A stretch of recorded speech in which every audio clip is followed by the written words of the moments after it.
We go through life allowing others to tell us what makes us happy, and we people please. Subconsciously, we act in ways to gain the approval of others and to feel like we belong somewhere. Dissociative Dan wants to fit in with all these high-level entrepreneurs that were able to take their business beyond 3 million a year. So he tried and he forced and he burned out.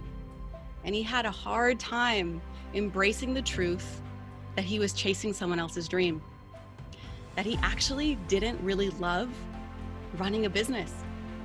But he discovered the truth that he loves building them. And that's his flow. That's his wu wei. That's his truth, is in building. Dr. Huli Larocca helps entrepreneurs cure anxiety and depression quickly so they can get back to their lives. When self-care of years of psychotherapy have failed, Dr. Huli helps others achieve freedom from exhaustion of anxiety and depression that limits personal lives, but also the bottom line. She's board certified in family medicine and fellowship trained in integrative and holistic medicine. She combines mind-body skills, coaching, botanicals, and plant medicine to get clients results fast. Dr. Huli has a unique gift of listening and acceptance. Her diverse background allows her to easily connect and communicate at an unparalleled depth of understanding. She is an expert at creating a space of utmost safety and confidently for rapid transformation. Dr. Huli believes the greatest gift you can give the world is your own self-actualization. This is why she works solely with givers and entrepreneurs, so they can have a greater impact in the world with the peace of mind to also enjoy it. Her title is Effortless Action, an ancient philosophy to cultivate efficiency, efficacy, and ease in your business and life. Please help me welcome Dr. Huli Larocca. And I'm going to talk to you about struggle porn. We've all been a part of it, and some of us still are. Struggle porn is really an addiction to pushing yourself that is rewarded with praise and perpetuated by spreading the message that struggle is good. And sure, grinding away gets results. But in the next 10 minutes, I can show you a 3-step process so you can achieve a state of flow where you can get more done by doing less, where work no longer feels like work. And I want to invite you all to be fully present with me, because you will experience what it's like to be in this flow state of effortless action. Effortless action in Mandarin is pronounced wu wei, and I'm sorry if I'm butchering that pronunciation. Wu wei comes from a 2,500-year-old Chinese philosophy of Taoism, and I call it living your truth. To practice effortless action is really to be like water.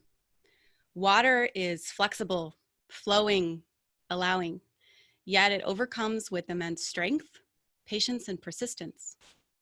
To be like water, all you have to do is see, S-E-A, be still, number 1, number 2, embrace, and number 3, allow. And I'm going to invite you all to experience this with me right now. So let's dive right in. Go ahead, put your feet flat on the floor. Get comfortable. And if it feels right, I invite you to close your eyes. And as you close your eyes, just notice where your attention is. Don't move it. Just notice where. If it wants to stay there, let it stay there. If it wants to move, let it move. Don't resist it. Embrace it.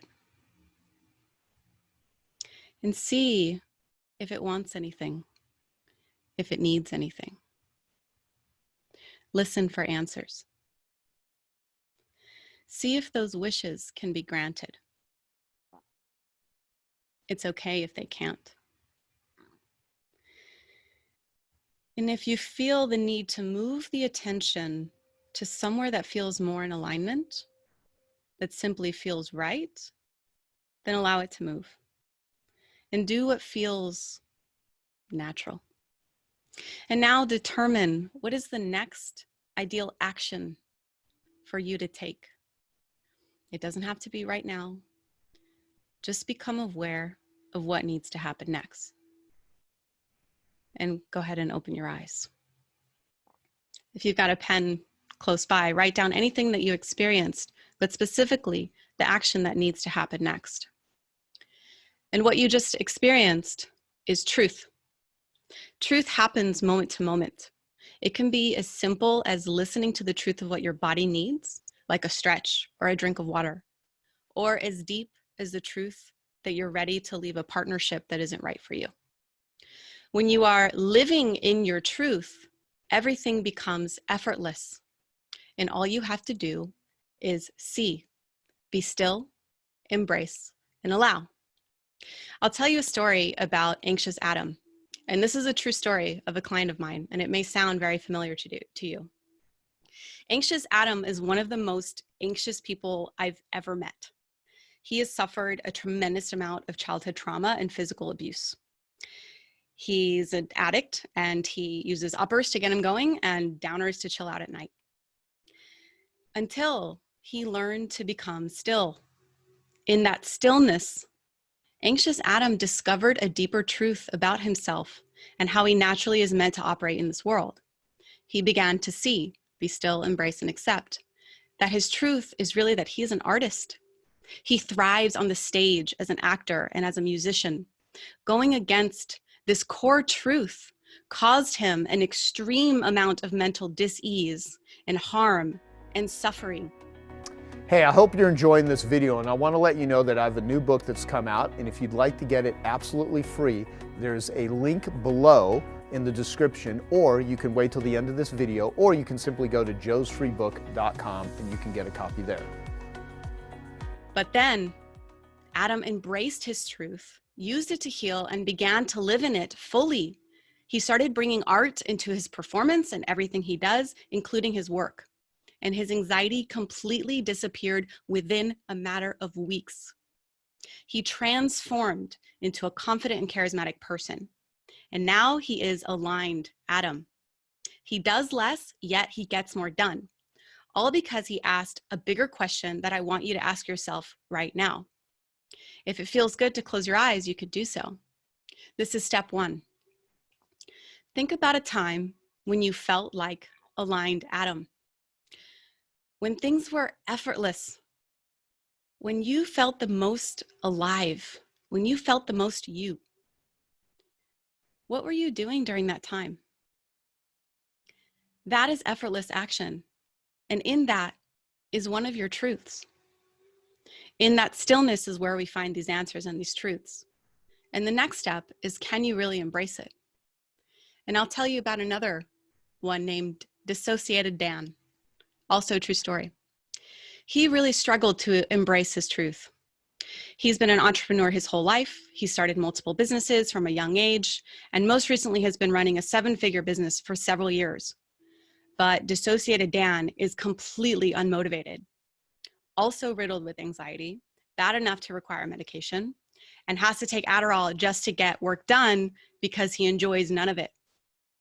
And he doesn't even enjoy life. He doesn't necessarily feel the low lows, but he definitely can't feel the high highs. We go through life allowing others to tell us what makes us happy, and we people please. Subconsciously, we act in ways to gain the approval of others and to feel like we belong somewhere. Dissociative Dan wants to fit in with all these high-level entrepreneurs that were able to take their business beyond 3 million a year. So he tried and he forced and he burned out. And he had a hard time embracing the truth that he was chasing someone else's dream, that he actually didn't really love running a business. But he discovered the truth that he loves building them. And that's his flow. That's his wu wei. That's his truth, is in building. When he finally embraced that truth, his anxiety went away. Same thing within a matter of weeks. His dissociation completely slipped away. He got off meds and he became peaceful, daring Dan. Now for step 2 of embracing. If there's any resistance within you to a truth or something that you know within you is really true, imagine right now an alternate universe where you fully embrace that. Imagine yourself allowing that truth to flow through everything that you do. Let the feeling come over you completely and put a word to that feeling. Write it down. Make it physical. And the third step is allowing. If there's still resistance, then you may be like a hesitant Huli. That was me. I went to school for 13 years to become a family doctor, only to discover a different truth. And my truth is that I'm a healer at a much deeper level than conventional and even integrative medicine can touch. I embraced that truth, but only until recently did I fully allow that truth to flow through me. And I finally stopped wasting precious time and energy by leaving traditional Western practice completely. You don't have to waste years of time or energy doing something that you're not meant to do, something that you're not happy doing. You see, there is no such thing as the pursuit of happiness. There is only doing things that allow happiness to flow through you. I'll say that again. There is no such thing as the pursuit of happiness. There is only allowing happiness to flow through you. And the third and final step in allowing is to make a declaration with a powerful phrase. And you can write this down. That phrase is, I give myself permission to, and you fill in the blank. I give myself permission to. When you give yourself permission, you're allowing, you're letting it flow, and then nothing feels like work. Show me some jazz hands if you're feeling pretty good right now, if you're feeling some effortlessness. Okay, good. Good. Take this energy into everything you do. Truth happens moment to moment. C, S-E-A, at all times in life will be effortless. And when you're in this state, it creates an energy of authenticity and a charismatic power. Like we were just talking about, people can feel this energy and they know when you have a mask, when your filter is so strong that they can't even see your face anymore.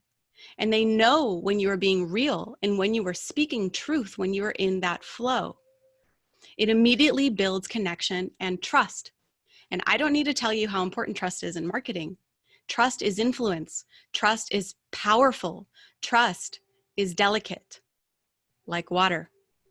When you see like water, be still, embrace, and allow, that is living in truth and in harmony with everything. Nothing is more powerful than that. So in closing, I will leave you with one of my favorite poems. You are not a drop in the ocean. You are the entire ocean in a drop, by Rumi. So be water, my friends.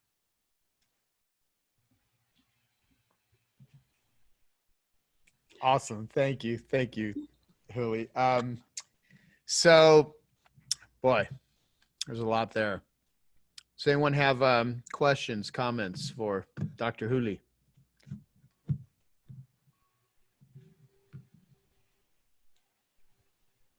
I'll just say that, you know, I found myself in both of those stories, and I'm actually working with Dr. Juli right now, early into our work, and it's already been transformative in a few sessions, and that she's worked with somebody on my leadership team, which I've seen just this total, without going into details for privacy, with just this total transformation, and that this work, going inwards and doing this work, really makes a tremendous difference in the external of how somebody shows up. So I've gotten to witness that third party, and it's made a huge difference in my company.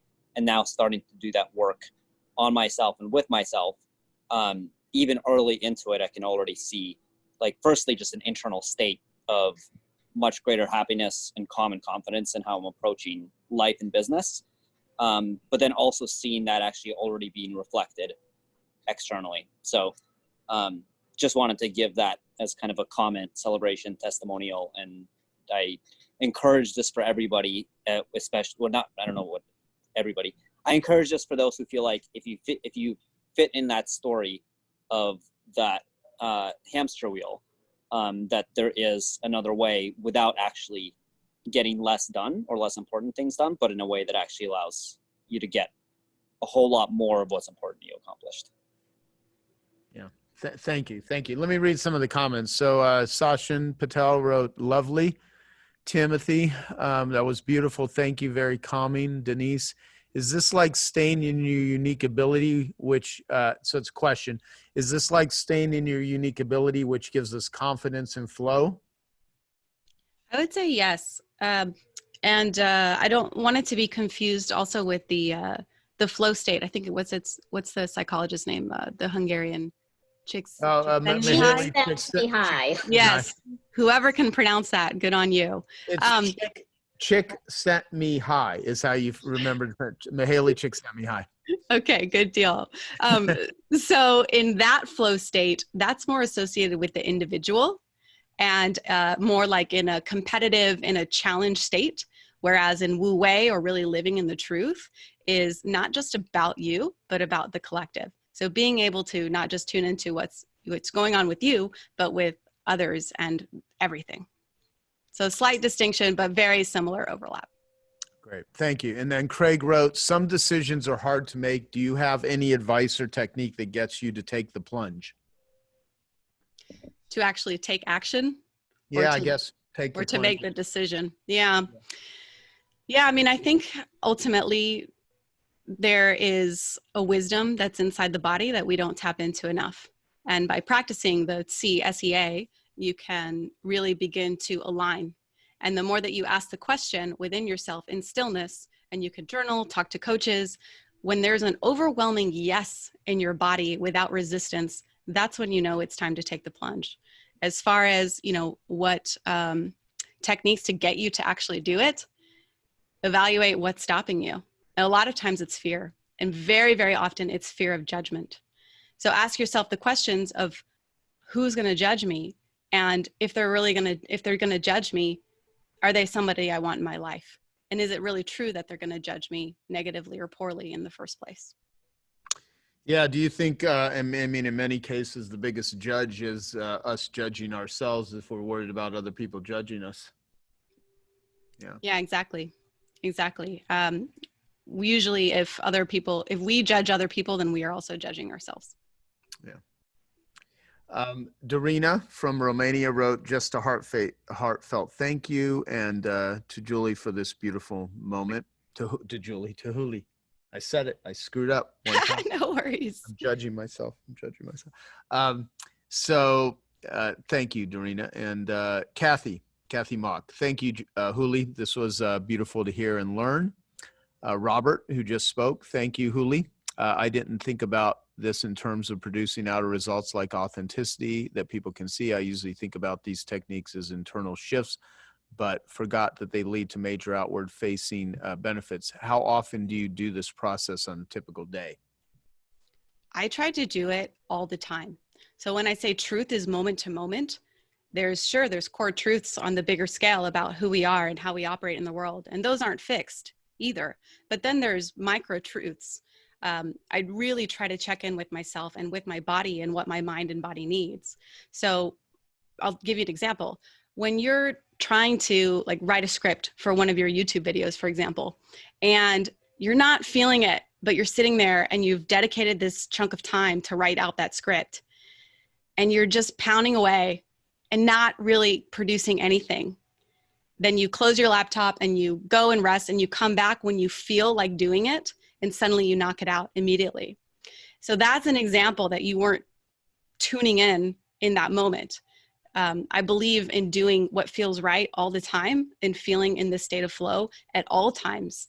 As entrepreneurs, most of us have the flexibility to do these things. We don't have the rigid 9 to 5. We don't have to take the lunch break from 12 to 1. We don't even have to, we can work on the weekends if we feel moved to. I do kind of believe in this blending of life and work. And that's really the art of mastering the art of living, is when there's no distinction anymore between work and play and between work and life. Awesome. Daryl wrote, loved it, Huli. Gianluca, well done, Huli. Yvonne wrote, thank you, Huli. That was so nice. I give myself permission to ... Sandra, so aligned with what I believe. Denise, well done, Dr. Huli. And Dimitri. Huli, can you speak to a bit of the fear and resistance that people have when considering this work? So Yeah. Definitely. Fear is probably the number one reason that people don't do this work. And first of all, if there is fear within you, just acknowledge it, accept it, embrace it. It doesn't need to change, first of all. And I think one of the major fears that people feel is the pain of looking into themselves. They're scared to actually face it, when really, in facing our fear, we are processing this pain that gets stuck in our body. And once we come out on the other side, we're in a much, much better place. I think also there's a fear of not being accepted, of being vulnerable. And that usually comes from a fear of, or a lack of accepting yourself. And that's part of the work that I do, is first discovering who you are, but then accepting who you are, or embracing who you are. You know, what would you say to, because I mean, I think one of the unspoken things from a lot of entrepreneurs and driven people that, and of course I speak for myself in a lot of this, I spent most of my life being very driven, very, very functional addict, and not liking myself very much. Not on a conscious level, I would never wake up and say I hate myself or I dislike myself. However, what I would find myself doing is constant, the level of self-criticism that I had, you know, when I was in my most active times of acting out addictively, was just an enormous amount of self-loathing and self-hatred, even though it didn't occur that way to me. But if I looked at the way that I treated myself and the level of neglect, it was pretty severe. And so I think a lot of entrepreneurs, they just constantly beat themselves, you know, in so many ways, by how hard they drive, and the ability to you know, feel like they measure up. And it's almost like I want to play something for you, which I may play this, actually, I will. But what would you say to the critical voice that a lot of people that have, that is, you know, you're never done. You can't relax. You can't, you know, they're always on edge. Because I think that occurs not with the minority of very driven people, but the majority. Yeah, it really, this is going to get a little woo-woo here, sort of, but at the core of it, it's a drive to feel love, right? It's a striving to fit in, to ultimately to receive love. And when we can begin to love ourselves and tell ourselves that we are enough every day, and that we are deeply loved every day, those negative thoughts begin to fall away. And then the other thing I would say is begin to ascend. And what I mean by that is, I view consciousness and emotions as a swinging pendulum, back and forth like this. And you've got your weight here and you've got your string, and it's all going like this, right? When we're in the emotions and we're in those negative thought patterns, that's the bottom pendulum, the weight. But in meditation and practicing mindfulness, when you begin to ascend, then those swings of the emotions aren't as high highs or as low lows. Mm-hmm. And just like, Eckhart Tolle says, don't take your thoughts too seriously. They're just thoughts after all. So it's, yes, you can change the thought patterns with affirmations, but also you can learn to just even rise above thoughts. Because I'll share something, you know, very intimate. I've tried to commit suicide twice, and I have suicidal thoughts all the time. I think it's just now a programming within me, because I've struggled with depression so much in my life. And sure, I could change that programming, probably with a lot of effort, but sometimes I just allow it. And I recognize that it's just a thought, and I rise above it. And I find that inner truth within me that says, that's not the truth. I know what my truth is. I know who I am, and I know what's real. And the negative thoughts, they're just thoughts. Yeah, and that's a great way you framed it, and I do love that Eckhart Tolle line all the time: is spiritual practice for you. Don't take your thoughts too seriously, because yeah, I've had thousands of suicidal thoughts in my life. And it's, I've never attempted suicide, but it's definitely been this willingness to escape. And that's what led me to a lot of the recovery work, because it's like when you get to the point where you don't want to exist anymore, or at least you're telling yourself that.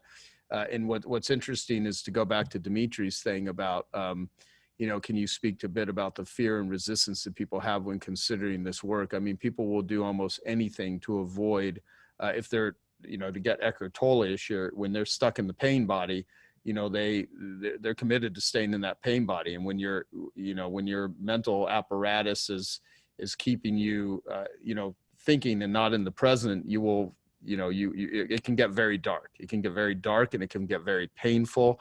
And so, you know, silent battles are the hardest battles to fight. And so so I have a friend who's a doctor, and I met with her yesterday morning before she was heading to San Diego. We were talking about IFS, you know, Eternal Family Systems, you know, Richard Schwartz's work.